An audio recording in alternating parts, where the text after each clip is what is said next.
How to change keybinds in Roblox. Hey guys, today I'll show you how you can change keybinds in Roblox. So to get started, if you want to change your keybinds in Roblox in 2025, the process is pretty simple but can vary depending on the game you're playing.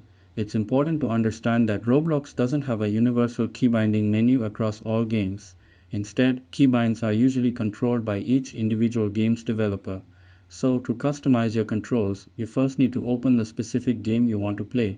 Once inside, press the escape key or click the gear icon in the top left corner to open the settings menu.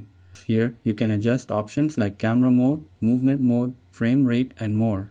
However, when you check the help section within this menu, you'll see a list of the default keybinds which often cannot be changed. If the game does support custom key bindings, there will be a dedicated section where you can reassign keys for actions like jumping, sprinting, crouching, or using tools. You simply select the action you want to modify and press the new key you want to assign. Keep in mind, some games don't allow key remapping at all. In those cases, you might consider using third-party software or your system's accessibility settings to remap keys, but be careful with this approach to avoid any issues with moderation or game restrictions. That's it, and thanks. I will catch you all in the next video.